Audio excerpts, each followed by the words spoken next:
नमस्कार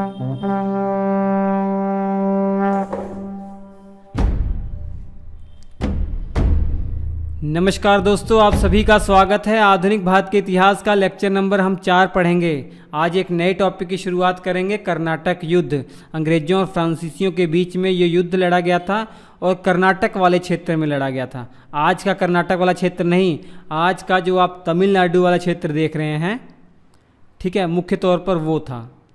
ठीक, अब समझने का मतलब तमिलनाडु और आंध्र प्रदेश वाला जो बाउंड्री वाला इलाका है वो वाला क्षेत्र था। समझने का प्रयास ये कीजिए, अभी तक आपने क्या पढ़ा है कि यूरोपीय कंपनियां भारत में आ चुकी हैं, इंग्लैंड भी आ गई है और फ्रांसीसी भी आ गई है। तो इंग्लैंड का सबसे बड़ा जो कॉम्पिटिटर था वो फ्रांस ही था। तो अंग्रेज़ों और फ्रांसीसियों के बीच में ये युद्ध होते हैं। तो इसको हम दूसरे चैप्टर में पढ़ते हैं कि यूरोपीय कंपनियों का भारत में आगमन। इसमें सिंपली आपने पढ़ा कि जो जो यूरोपीय कंपनियां आई उनके बारे में बेसिक जानकारी ली। अब अंग्रेज और फ्रांसीसी आपस में भिड़ गए, एक बहुत इंपॉर्टेंट टॉपिक था, इसलिए मैंने अलग चैप्टर ही बना दिया, कर्नाटक युद्ध, आंग्ल फ्रांसीसी संघर्ष। ये वाला मैप में देखिए, आज का जो तमिलनाडु और आंध्र प्रदेश का कुछ इलाका, ये वाला मुख्य तौर पर आपका है कर्नाटक वाला क्षेत्र। आज का कर्नाटक वाला नहीं, ठीक है। इस क्षेत्र में अंग्रेजों और फ्रांसीसियों के बीच में 3 युद्ध लड़े गए। 1746 से शुरुआत होती है, 1748 तक पहला कर्नाटक युद्ध लड़ा जाता है। 1749 से 1754 तक दूसरा कर्नाटक युद्ध लड़ा जाता है। 1756 से 63 तक तीसरा कर्नाटक युद्ध लड़ा जाता है।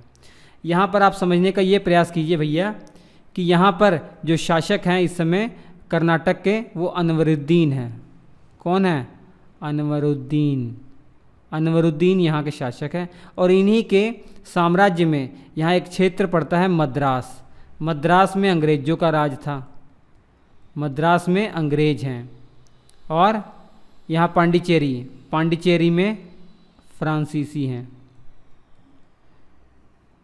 ठीक, अब ये है। और जो पहला कर्नाटक युद्ध होता है, इसका कारण जो शुरुआत होती है, भारत में इसकी शुरुआत नहीं होती है। मतलब ऐसा नहीं कि फ्रांस और अंग्रेज भारत में ऐसा कोई कारण उत्पन्न हुआ हो, लड़ाई करने लगे गए हों, नहीं। यूरोप में फ्रांस और जो इंग्लैंड वाले थे ना, वो आपस में लड़ने लग गए। और ये बात जब पूरी दुनिया में फैली तो जहाँ जहाँ इंग्लैंड और फ्रांस के लोग थे वो आपस में भिड़ने लग गए। तो वहाँ पर यूरोप में तो 1740 के आसपास ही दोनों के बीच में युद्ध हो गया था। लेकिन उस समय इंटरनेट, फेसबुक, सोशल मीडिया कोई ज़माना तो था नहीं, टेलीफोन था नहीं, इसलिए बात आते आते बहुत लेट हो गई। लेकिन जब यहाँ बात पहुँची तो आपस में यहाँ पर फ्रांसीसी और अंग्रेज लड़ने लग गए। तो ये युद्ध 1746 से 1748 तक चलता है। तो यही है पहला। और तीसरा जो युद्ध हुआ था ना, इसका कारण उत्पन्न हुआ यूरोप में, जबकि दूसरा कर्नाटक युद्ध ये इंडिया में ही इसका कारण उत्पन्न हुआ। तो सबसे पहले टारगेट करेंगे पहला कर्नाटक युद्ध 1746 से 48 तक। इसका कारण क्या था? आप मैप में सबसे पहले देखिए, ये है आपका यूके, इंग्लैंड, और ये है आपका फ्रांस। ये दोनों ही नेबर कंट्रीज़ हैं। और यहाँ पे आप 10 नंबर देख रहे हैं, 10 नंबर है ऑस्ट्रिया। ये देखिए 10 नंबर है ऑस्ट्रिया। तो ऑस्ट्रिया में ऐसी स्थिति उत्पन्न होगी कि वहाँ के शासक की मृत्यु हो जाती है। उनका कोई पुत्र नहीं था। उनकी हालांकि एक पुत्री थी, मारिया। तो कई यूरोप कंट्री चाह रही थी कि वहाँ की जो शासिका मारिया बन जाए, और कई यूरोप कंट्री चाह रही थी कि मारिया ना बने, कोई पुरुष बने। तो उसी बात को लेकर इंग्लैंड और फ्रांस के बीच में भी मतलब विवाद उत्पन्न हो गया। फ्रांस चाहता था कि मेरी पसंद का कोई वहाँ का शासक बने, और इंग्लैंड चाहता था कि नहीं, मेरी जो है पसंद का कोई शासक बने। क्योंकि किसी पड़ोसी देश में उस समय अगर कोई उत्तराधिकारी अच्छा नहीं है, तो या मतलब कोई किसी का राजा का कोई पुत्र नहीं है, तो लोग उसको उत्तराधिकारी बनाना चाहते थे आसपास कंट्री वाले, जो उनके लिए फ़ायदेदार हो। तो इसी बात को लेकर इंग्लैंड और फ्रांस के बीच में संघर्ष हो गया और युद्ध शुरू हो जाता है दोनों के बीच में 1740 ईस्वी में। लेकिन भारत में पहुँचते पहुँचते 1746 हो जाता है। ठीक है, अब आपको मैंने बताया कि यहाँ पर देख लीजिए पांडिचेरी में फ्रांसीसी हैं, तो फ्रांसीसी का गवर्नर कौन है भैया? डुप्ले है। और यहाँ पे मद्रास में अंग्रेज हैं। अंग्रेज के गवर्नर कौन है? निकोलस है, निकोलस मार्स या निकोलस मोर्स भी कहते हैं। और आरकूट यहाँ पर देख लीजिए, आरकूट में यहाँ का जो शासक बैठा है उसका नाम है अनवरुद्दीन, अनवरुद्दीन है। ठीक है, जब बात भारत में पहुंचती है तो डुप्ले को लगता है कि भैया हम अभी स्टैंड नहीं है, हमारी आर्थिक स्थिति इतनी कमज़ोर है, अगर हम युद्ध लड़ने बैठ जाएंगे, वो भी जो कारण यूरोप में शुरू हुआ उस कारणवश हम यहाँ पर लड़ाई करना शुरू कर देंगे तो हमारी कंपनी बर्बाद हो जाएगी। तो डुप्ले बेचारा तुरंत जाता है निकोलस मार्स के पास मद्रास में, कहता है कि देखो हमको लड़ाई नहीं करनी चाहिए, हम तो कंपनियां हैं ना, आप भी कंपनी हो मैं भी कंपनी हूँ, तो व्यापार करने के लिए हम लोग आए हैं, मुनाफा कमाने के लिए आए हैं, ना कि युद्ध लड़ने के लिए। तो ये कहकर आ जाता है, लेकिन निकोलस मार्स कोई पॉजिटिव रिस्पॉन्स नहीं देता है। तो डुप्ले को शक हो जाता है कि ये दगाबाजी करेगा, इसलिए डुप्ले तुरंत आरकूट चला जाता है। आरकूट जो अनवरुद्दीन की राजधानी थी, आरकूट चला जाता है और अनवरुद्दीन से भी कहता है देख लो भाई, यूरोप में ऐसी स्थिति उत्पन्न हो गई है कि वहाँ फ्रांस और जो इंग्लैंड वाले हैं एक दूसरे के जानी दुश्मन बन गए हैं। अब ऐसा ना हो कि आपके क्षेत्र में इंग्लैंड वाले और फ्रांस वाले लड़ने लग जाएं, तो आप कंट्रोल करके रखिए, क्योंकि राजा आप हैं, मालिक तो आप ही हैं ना। अगर ऐसा हुआ कि आपस में ये फ्रांसीसी और इंग्लैंड वाले लड़ने लग जाएंगे, अंग्रेज लड़ने लग जाएंगे, तो आपकी वैल्यू क्या रहेगी? लोग कहेंगे देखो भैया ये शासक कमज़ोर है, तो आपकी जो स्टेटस है, गरिमा है, वो कमज़ोर हो जाएगी। इसलिए अनवरुद्दीन ने एक नोटिफिकेशन जारी करवा दिया कि भैया, संदेश भिजवा दिया कि कोई भी मेरे क्षेत्र में लड़ाई नहीं करेगा। लेकिन अंग्रेज़ तो अंग्रेज, वो कहाँ मानने वाले थे। तो जिस बात का डुप्ले को डर था वही आखिर हुआ। तो अंग्रेज़ों ने क्या किया, जो फ्रांसीसी जहाज़ थे, हिंद महासागर में फ्रांसीसी पानी वाले जहाज़ थे, इन पर अटैक कर दिया, कईयों को जब्त कर लिया और कईयों को नष्ट कर दिया। किसके नेतृत्व में ऐसा किया गया था अंग्रेजी नौसेना के द्वारा? कमांडर कर्टिस बेनेट के द्वारा। कमांडर कर्टिस बेनेट के द्वारा अंग्रेजी नौसेना ने फ्रांसीसी जहाज़ों को जब्त कर लिया। तो डुप्ले हाथ में हाथ रखने वाला नहीं था भैया। डुप्ले ऐसा शख्स था कि हाथ पे हाथ रखने वाला, ये बर्दाश्त करने वाला व्यक्ति नहीं था। उसने तुरंत अपने दोस्त को बुलाया। इसका दोस्त उस समय मॉरिशस में गवर्नर था, फ्रांसीसी गवर्नर था, क्योंकि फ्रांसीसी कॉलोनियाँ यहाँ भी थी। तो यहाँ का जो गवर्नर था एडमिरल ला ब्रोडनाइस था। ये थोड़ा सा लालची किस्म का था। इसको बुलाया, ये तुरंत जहाज़ लेकर मदद करने आ गया और इन दोनों ने, डुप्ले ने और ब्रोडनाइस ने मिलकर मद्रास में अंग्रेज़ों को ऐसा सबक सिखाया कि मद्रास पर अधिकार कर लिया, मद्रास पर कब्जा कर लिया। लेकिन मैंने बताया कि जो ब्रोडनाइस था ये लालची किस्म का था। जब कब्जा करने के बाद ये वापस आता है डुप्ले पौंडीचेरी में, और यहाँ का जो मद्रास का जो साम्राज्य है, जो मद्रास वाला क्षेत्र है, ब्रोडनाइस को देकर चला जाता है। और ब्रोडनाइस बहुत लालची किस्म का है, इसने 4 लाख पाउंड की रिश्वत ले ली और मद्रास अंग्रेज़ों को वापस कर दिया और ये अपने काम पे चला गया, मॉरिशस आ गया। इस बात से डुप्ले को बहुत धक्का लगा, तो वो तुरंत डुप्ले जाता है किसके पास? अनवरुद्दीन के पास जाता है। अनवरुद्दीन के पास जाता है कि भैया मैं देखो फिर से मद्रास पर कब्जा करने जा रहा हूँ, आप बीच में बोलिएगा मत। और समझौता कर लेता है कि ये मद्रास को जीतकर मैं अपने पास नहीं रखूँगा, मैं आपको दे दूँगा। ये समझौता हो जाता है डुप्ले और अनवरुद्दीन के बीच में कि मद्रास को वो जीतेगा और अनवरुद्दीन को दे देगा। ठीक, क्योंकि डुप्ले ने कहा था कि मुझे मद्रास साम्राज्य फैलाने के लिए नहीं जीतना है, मुझे अपना ईगो सेटिस्फाई करने के लिए जीतना है कि भैया मैंने पहले जीता था लेकिन मेरे दोस्त ने दगाबाजी कर दी, इसलिए मैं जीतना चाह रहा हूँ, मैं जीत कर आपको दे दूँगा। अनवरुद्दीन मान गया। तो और डुप्ले ने मद्रास पर कब्जा भी कर लिया, लेकिन चीटिंग कर दी कि अनवरुद्दीन को वापस दिया नहीं। ये मद्रास वाला इलाका है, अनवरुद्दीन को दिया नहीं। तो इस बात से अनवरुद्दीन मतलब गुस्से हो जाता है। तो वो अपने बेटे महफूज खां के नेतृत्व में 10,000 सेना को भेजता है और आक्रमण करवा देता है, मद्रास पर हमला करवा देता है। और यहाँ पर कौन है इस समय? यहाँ पर डुप्ले है। और उस समय डुप्ले केवल 300 सैनिकों के साथ आया था। 300 सैनिकों के साथ, लेकिन ये 300 पूरी ट्रेंड सैनिक थे, जबकि ये 10,000 जो सेना आई थी बिल्कुल ट्रेंड नहीं थी। इन 300 सैनिकों ने इन 10,000 सैनिकों को हरा दिया। कहाँ पे हराया? अड्यार नदी है यहाँ पे, अड्यार नदी के पास हरा दिया। और जिस किले के पास ये युद्ध होता है वो उस किला सेंट थोमे का किला है। तो ये 1746 में युद्ध होता है, इसमें फ्रांसीसी जीत जाते हैं। तो एक मैसेज चला गया पूरे यूरोपियों में, इंग्लैंड में भी, अंग्रेज़ों के पास भी और फ्रांसीसियों के पास भी, भैया 300 सैनिक ने मात्र हरा दिया। इनको ये सबक मिल गया, खबर मिल गई कि जो भारत के राजा हैं इनको हराया जा सकता है, इनको हराया जा सकता है। अगर सेना को सुसज्जित तरीके से रखा जाए, ट्रेंड सैनिक रखे जाएं, तो इनकी बड़ी से बड़ी सेना को हराया जा सकता है। तो उसके बाद से सब सपने देखने लग गए पूरे भारत में साम्राज्य को फैलाने के। तो इस अड्यार के युद्ध में किसकी जीत हो जाती है? फ्रांसीसियों की जीत हो जाती है। ठीक है, फ्रांसीसियों की जीत हो जाती है। लेकिन उसके बाद यूरोप में स्थितियां बदलती हैं। 1748 में यूरोप में ही ये संधि होती है, एक्स-ला-शापेल की शांति की संधि होती है। इस संधि के द्वारा ये युद्ध समाप्त हो जाता है। जहाँ जहाँ ये लड़ रहे थे आपस में, वहाँ वहाँ ये युद्ध समाप्त हो जाता है। और इसके बाद संधि ये होती है कि जो भी यूरोप में फ्रांसीसियों ने जीता था वो वापस कर देंगे इंग्लैंड को, जो इंग्लैंड ने जीता था वो फ्रांसीसियों को वापस कर देंगे। इसी के तहत जो अंग्रेज़ हैं उनको मद्रास वापस मिल जाता है, और जो फ्रांसीसी हैं उनको उत्तरी अमेरिका में जो क्षेत्र है लुइसबर्ग, ये वापस मिल जाता है। तो ये एक्स-ला-शापेल की संधि के साथ युद्ध समाप्त होता है। ठीक है, हालांकि इसमें हावी कौन थे? भारत वाले क्षेत्र में फ्रांसीसी ही हावी थे। तो कर्नाटक युद्ध का पहला युद्ध आपने समझ लिया। ये 3 पॉइंट अगर आप याद रखेंगे पूरी कहानी आपको याद रहेगी।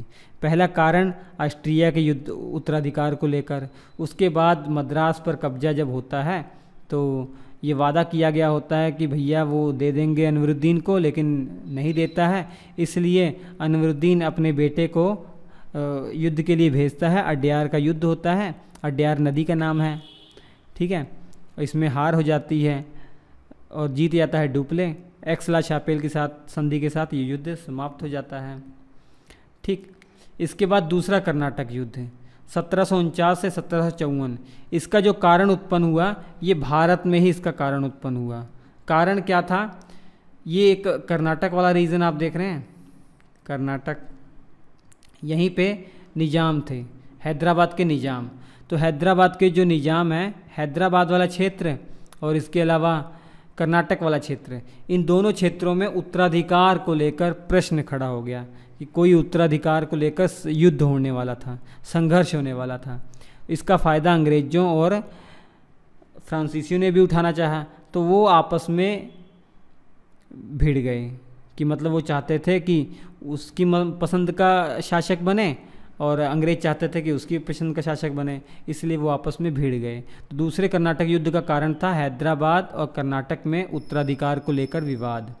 मैं आपको बताऊं, हैदराबाद में आसफ जहाँ, ठीक है, आसफ जहाँ निजामुल मुल्क वहाँ का शासक था, इसकी मृत्यु हो जाती है।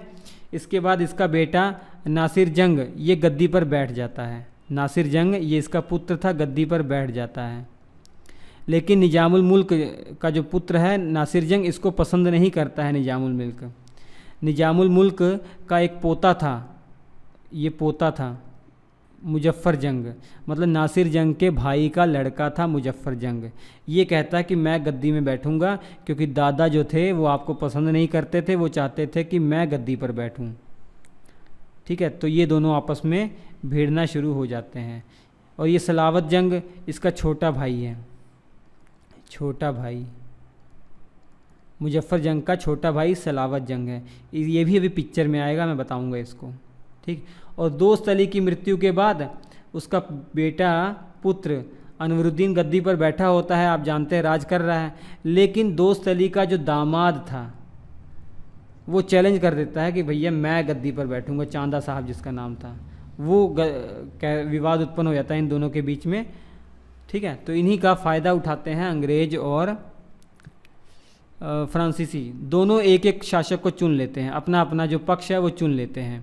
जैसे नसीर जंग जो ऑलरेडी गद्दी पर बैठा था, इसको अंग्रेज़ चुन लेते हैं कि इसको सपोर्ट करेंगे, जबकि मुजफ्फर जंग जो आसफ जहाँ का पोता था, इसको फ्रांसीसी सपोर्ट करना शुरू कर देते हैं कि भैया हम आपको गद्दी पर बैठाएंगे। और अनवरुद्दीन की सपोर्ट में अंग्रेज़ हैं, लेकिन दोस्त अली के दामाद मतलब अनवरुद्दीन के बहनोई चांदा साहब इसको सपोर्ट कर रहे हैं फ्रांसीसी।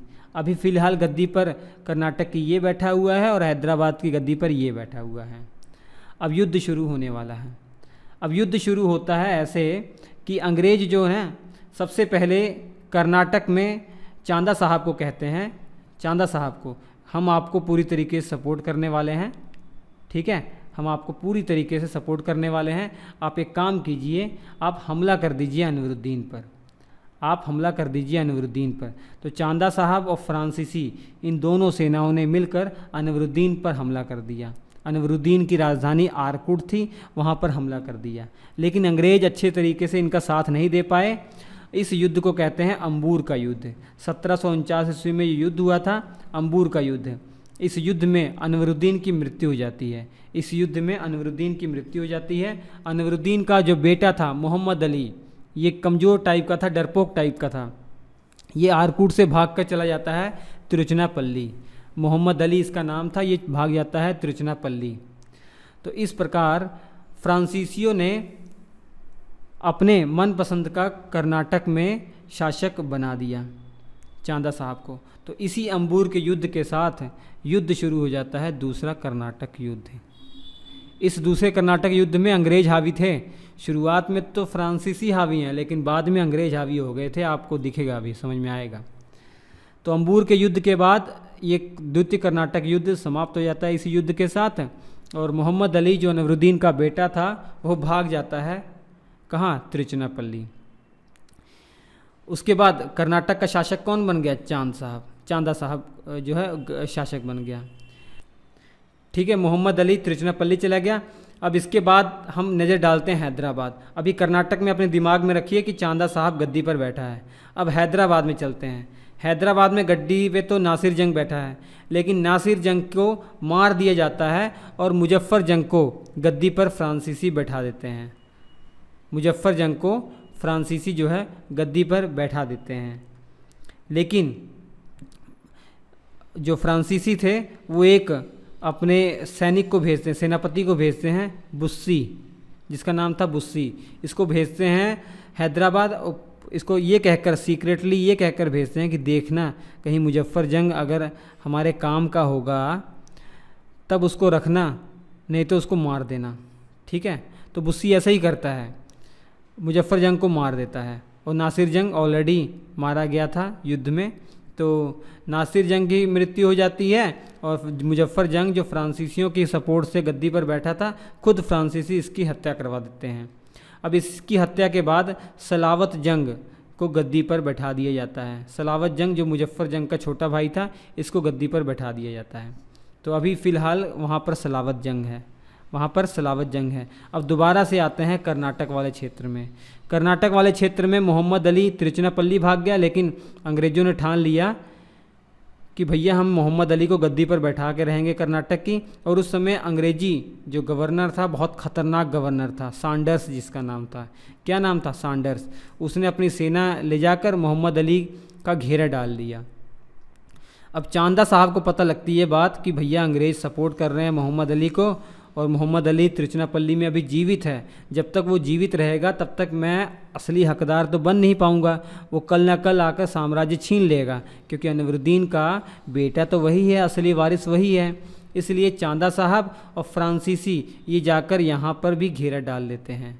यहाँ चांदा साहब प्लस फ्रांसीसी प्लस अंग्रेज सब यहाँ पर घेरा डाले हुए हैं, सब यहाँ पर घेरे डाले हुए हैं। सैंडर्स के नेतृत्व में अंग्रेज हैं और चांदा साहब और फ्रांसीसी हैं, ठीक है। लेकिन इस सैंडर्स के अधीन एक क्लर्क काम कर रहा होता है, एक छोटे लेवल पर क्लर्क काम कर रहा होता है, क्लाइव, रॉबर्ट क्लाइव। ये आगे चलकर बंगाल का गवर्नर भी बनेगा। जो बंगाल में द्वैध शासन व्यवस्था लागू की थी, इसी ने लागू की थी। तो रॉबर्ट क्लाइव ने सैंडर्स को बताया, भैया मैं एक छोटा सा मामूली सा क्लर्क हूँ, लेकिन मैं आपको सलाह देना चाहता हूँ। सैंडर्स ने कहा, हाँ बोलो। सैंडर्स को रॉबर्ट क्लाइव ने कहा कि भैया सब ने अगर तिरुचिरापल्ली में घेरा डाला हुआ है तो जो आपका कर्नाटक है, कर्नाटक का जो क्षेत्र है आरकूट, कर्नाटक का जो क्षेत्र है आरकूट, वहाँ तो कोई ही नहीं होगा, वहाँ तो कोई नहीं होगा, तो वहाँ पे आप हमला कर दीजिए ना। यहाँ पे तो कोई नहीं होगा, होगा भी तो चांदा साहब की छोटी मोटी सेना होगी, क्योंकि सबने घेरा यहाँ पर डाला हुआ है, तिरुचिरापल्ली में डाला हुआ है। तो सैंडर्स ने कहा, भैया आपने तो दिमाग बहुत अच्छा लगाया है, आप बहुत आगे तक जाओगे। उसके बाद सैंडर्स ने ये जिम्मेदारी भी रॉबर्ट क्लाइव को दी कि जाकर आप हमला करो। तो ये हमला करता है, आरकूट पर अधिकार कर लेता है, आरकूट पर अपना अधिकार कर लेता है। तो इस तरीके से कर्नाटक वाला जो क्षेत्र है वो किसके अधीन आ गया, वो किसके अधीन आ गया, कर्नाटक वाला क्षेत्र आ गया किसके अधीन, ये अंग्रेज़ों के अधीन आ गया है। कर्नाटक अंग्रेज़ों के अधीन आ गया है और हैदराबाद अभी किसके अधीन है, ये फ्रांसीसियों के अधीन है। जब कर्नाटक वाला पूरा क्षेत्र जो आरकूट में अंग्रेज़ों ने अधिकार कर लिया तो उसके बाद ये खबर पहुंच जाती है फ्रांस में।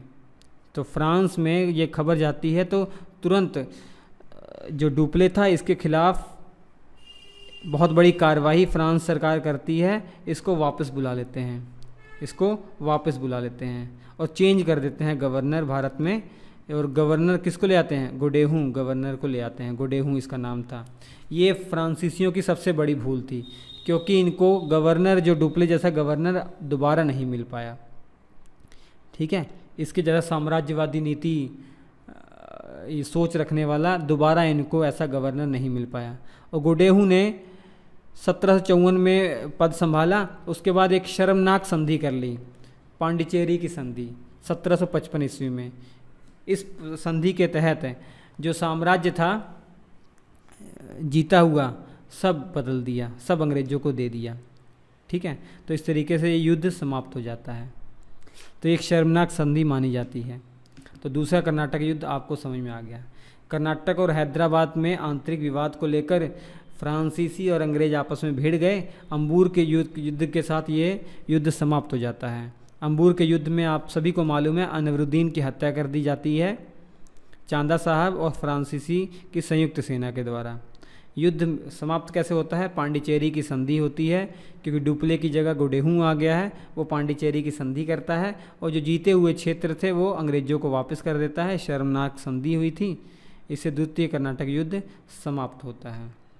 अब तीसरा कर्नाटक युद्ध बच्चों होने जा रहा है 1756 से 1763। इसका कारण भी यूरोप में उत्पन्न हुआ था।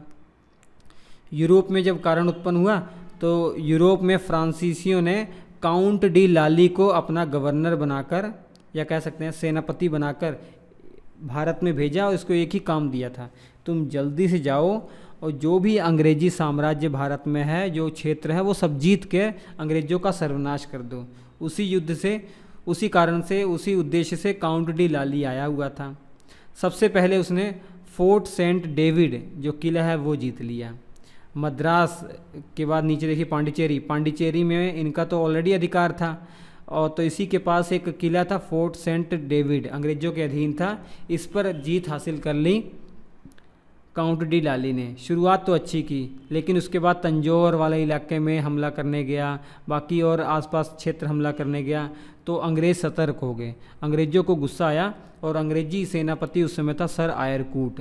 तो सर आयरकूट और काउंट डी लाली के बीच में युद्ध होता है। इस युद्ध को वांडी वाश का युद्ध कहते हैं। 1760 में वांडी वाश का युद्ध, ये वाश है, शॉर्ट ट्रिक याद कर लीजिएगा, पूरा वाश कर दिया फ्रांसीसियों को। तो ये एक तरीके से बहुत ख़तरनाक युद्ध हुआ था। फ्रांसीसियों को इसमें सर्वनाश कर दिया गया, कमज़ोर कर दिया गया। फ्रांसीसियों से सब कुछ छीन लिया गया, पांडिचेरी छीन लिया गया। इसके अलावा एक साल के बाद माहे, कारिकल, जिंजी ये सब छीन लिए गए। ठीक है, लेकिन उसके बाद आपको पता है संधि होनी है तो इंग्लैंड में यूरोप में संधि हो जाती है, क्योंकि वहीं से युद्ध शुरू हुआ था। पेरिस की संधि बोला जाता है इसको 1763 में। तो पेरिस की संधि के साथ ये होता है कि जितने भी क्षेत्र जीते हुए थे अंग्रेज़ों ने वो सब वापस कर देते हैं, लेकिन चंद्रगिरी को नहीं देते हैं, क्योंकि 1757 में आप जानते हैं प्लासी का युद्ध हो चुका है। तो बंगाल में अपना अधिकार उन्होंने पक्का कर लिया अंग्रेज़ों ने। तब वो नहीं चाहते थे कि हमारे अलावा बंगाल में कोई रहे, और चंद्रगिरी बंगाल में था, इसलिए चंद्रगिरी नहीं देते हैं, और बाकी वाला क्षेत्र जो बाकी का जो क्षेत्र है साउथ में वो दे देते हैं वापस, लेकिन कुछ शर्तों के साथ। शर्त ये होती है कि अब से जो फ्रांसीसी होंगे केवल और केवल व्यापार करेंगे, सैनिक नहीं रखेंगे, ठीक है। राजनीति कैरियर उनका ख़राब कर दिया गया, मतलब अब केवल व्यापार करेंगे, साम्राज्य नहीं जीतेंगे, ठीक है। और यहाँ पर राजनीतिक जो पॉलिटिकल कैरियर है उनका एक तरीके से समाप्त कर दिया गया। तो ये है कर्नाटक युद्ध। तो धीरे धीरे आपने देखा किस तरीके से अंग्रेज़ों ने सभी यूरोपीय कंपनियों पर अपना पकड़ बना लिया था, सबको इतना ऐसे ख़त्म कर दिया कि कंपटीशन उनके लिए कोई था ही नहीं भारत में। अगर बच्चों मॉडर्न हिस्ट्री को अपना फेवरेट सब्जेक्ट आपको बनाना है ना, तो इसके क्लास नोट्स भी ज़रूर ले लीजिएगा। कंप्यूटर द्वारा लिखवाए हैं क्लास नोट्स का मतलब ये मत समझिए कि हाथ से लिखवाया गया है, नहीं, कंप्यूटर से टाइप करवाया गया है, और बेहतरीन क्लास नोट्स है, सबसे सरल भाषा में एक्सप्लेन करने का प्रयास किया गया है। और इसके जो नोट्स आपको श्री एजुकेशन एप्लीकेशन पर मिलेंगे। ये श्री एजुकेशन एप्लीकेशन आप प्ले स्टोर से डाउनलोड कर लीजिए। स्पेलिंग ध्यान दीजिएगा, श्री का SHRI है, और कूपन कोड इस्तेमाल कर लेंगे SHRI 25, ये कैपिटल में है, तो आपको 25% का डिस्काउंट मिल जाएगा। कोई भी कोर्स भी लेंगे ये कूपन कोड इस्तेमाल कर सकते हैं, ठीक है। तो ये क्लास नोट जरूर ले लीजिएगा, उससे रिवीजन आपका अच्छा हो जाएगा। वीडियो पढ़िए और क्लास नोट से रिवीजन कर लीजिए, तैयारी आपकी सबसे बेहतरीन हो जाएगी, किसी बुक को पढ़ने की ज़रूरत नहीं पड़ेगी आपको। तो ये था बच्चों कर्नाटक युद्ध, आपको बता दिया। और कल वाले लेक्चर में आपको मैं पढ़ाऊँगा जो 1707 ईस्वी में जब औरंगजेब की मृत्यु होती है, उसके बाद के जो मुग़ल शासक हैं 1857-58 तक, वो सब मैं आपको बता दूंगा। तो हम आपसे मिलते हैं अगले एपिसोड में, तब तक के लिए नमस्कार।